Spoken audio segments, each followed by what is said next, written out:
Voyons ensemble comment remplacer le capteur de position de l'arbre à cames sur ce Dodge Intrepid avec moteur de 2,7 litres.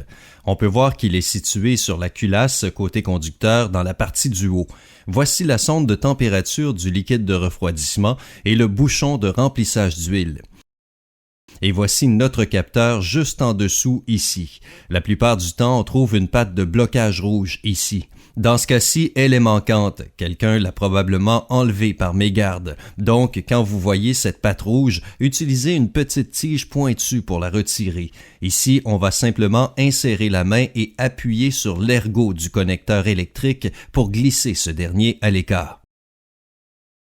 On peut voir aussi que le faisceau de câble du moteur était appuyé sur la tige du boulon de retenue du capteur. On va simplement le mettre à l'écart pour l'instant, mais il faudra s'assurer de le remettre en place une fois le travail terminé. Alors on retire le boulon avec une clé à cliquet munie d'une douille de 13 mm. Souvent, lorsque ces capteurs sont défectueux, la première chose qu'on remarque est un cas d'anomalie, mais il arrive aussi que le moteur refuse de démarrer, même en prolongeant son lancement. Il faut parfois lancer le moteur durant au moins 15 secondes avant qu'il se mette finalement en marche.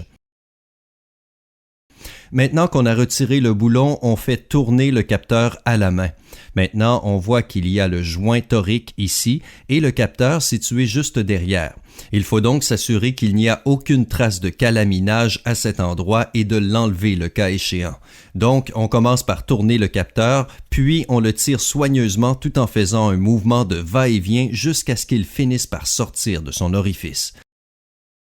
Ensuite, on prend un peu d'huile sur le vieux capteur pour lubrifier le joint torique du capteur neuf. On le positionne bien droit comme ceci, puis on l'insère en place en le tournant.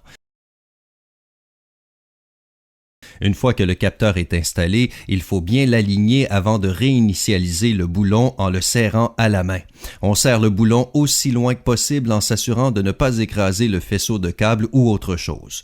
Bon, ensuite, on serre le boulon à fond avec la clé à cliquet pour qu'il soit bien bloqué solidement en place. Surtout, on n'oublie pas de réinstaller le faisceau de câble en prenant soin de ne pas le laisser tomber parce qu'il frotterait sur la courroie multifonction. Une fois que tout est en place, on rebranche solidement le connecteur électrique et bien sûr, on réenclenche la patte de blocage rouge. Voilà comment on remplace un capteur de position de l'arbre à cames sur ce Dodge Intrepid de 2,7 litres.